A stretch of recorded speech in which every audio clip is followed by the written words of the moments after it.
All right, how's everybody doing? This is the Comic Samurai. I want to welcome you to my next video, and tonight we're going to be looking at some more hidden gems. These are comic books that don't get nearly enough attention, so I thought I'd shine a light on them and spread a little love. Let's go ahead and jump right in. First up, we got this Action Comics Annual 4, and it's got a beautiful cover by Joe Quesada featuring Shazam, or Captain Marvel, fighting Superman, who's been possessed by Eclipso. And I always love it when those two heroes go at it. And they fight for about half of this comic book. And the climax comes when Superman punches Captain Marvel into a huge tanker truck filled with gasoline. And he looks at him and he says, "Let's see if you can stand the heat." And he ignites the gasoline with his heat vision. And you get a splash page close-up of Captain Marvel's face when the explosion goes off. And it's worth it for that one splash page alone. Next up, we got Batman Annual 11, and this one features two stories, the first of which was written by Alan Moore. And if you've ever wondered what the big deal is with Alan Moore, read this comic book. It is a classic example of why people love his writing, and the art is spectacular, and it's such a tragic story. And the second story with the Penguin is just as good. That really has some good writing in it, that annual right there. Next up is Classic X-Men number 30, and this cover, oh, I love it when they put a little bit of humor on the cover, and they nailed it with this one, with Wolverine holding Hulk's head on his claws. It is just a great cover. And inside, it reprints a great X-Men story featuring Arcade, and in the back is a John Bolton pen story written by Chris Claremont about Arcade's origin. So, at Classic X-Men number 30, one of my favorites. Next up, we got The Exterminators number 1. And this whole series you can find in dollar bins, but it's got Tony Moore doing the art, and he's the guy who drew the Walking Dead series. But this is in color. So if you liked his art, you get to see it here. And this story, it is so out there, entertaining. It's like Garth Ennis' stuff on steroids. It really is a great story. There's drugs, sex, rock and roll, excitement, sci-fi, aliens, anything you can think of. They put it in here, and it is an amazing series. The Exterminators. I really like that one.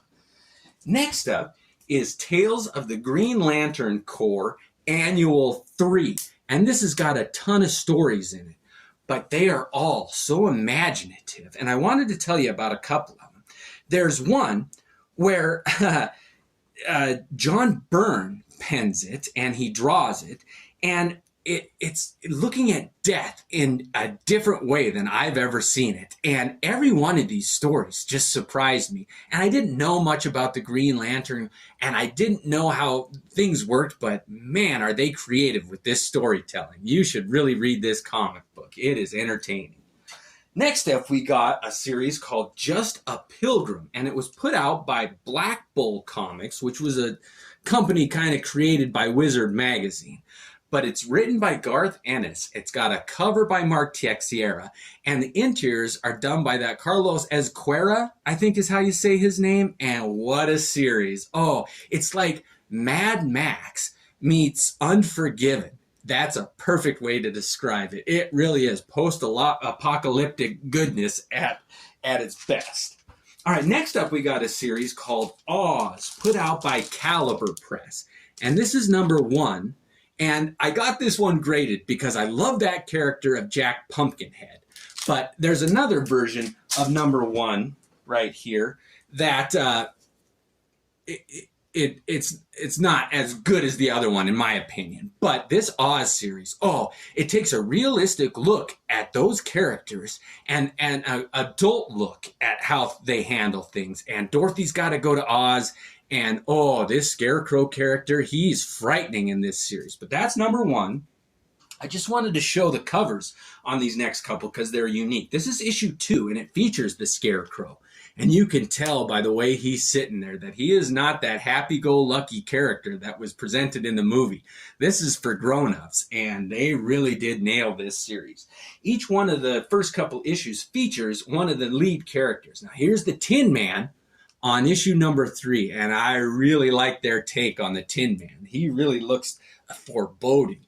And here's the Cowardly Lion, who's not so cowardly in this series. And he's featured on issue number 4. And it's Oz by Caliber. And they are entertaining. I really like that series. All right, next up we got The Punisher Red Xmas, number 1. And it was all the art inside was penciled by Mark Texiera. And his take on the Punisher is so entertaining. I just really like this story.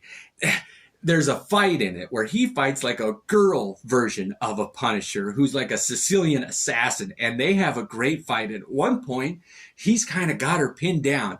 And he's like, "What do you want?" And she kisses him. And he's like, "What?" And then she bites his tongue.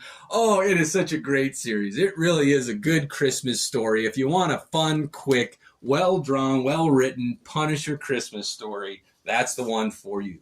All right, next up is Slain the Horned God, put out by Fleetway Quality Comics. And this comic book, oh man, I think it was originally put out in Heavy Metal magazine, but they reprinted it here. And it is so amazing to see Simon Bisley's art. It is this epic story. It's like if Simon Bisley drew Conan. Oh, it really is good. It's entertaining, and the painting on it, man, it's worth seeing it. And you can find those in dollar bins.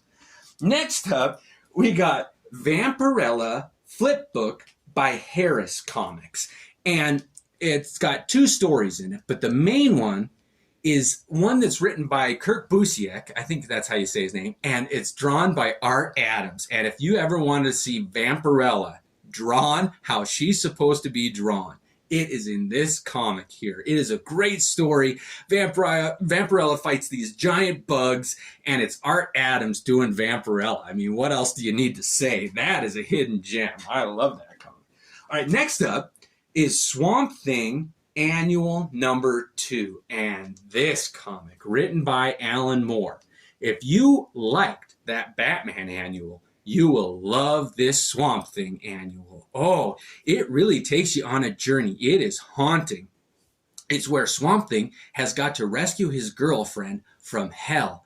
And he goes down there with the Phantom Stranger, and they're kind of escorted by the Demon. And they meet the Spectre, and all of these cosmic, in the DC universe, characters come out. And the art is just haunting. Oh, there's some great comics here. So let me know if you think they're underrated. If you have any of them, what you thought of them. Let me know some of your hidden gems. I hope everybody enjoyed. We'll catch you next time.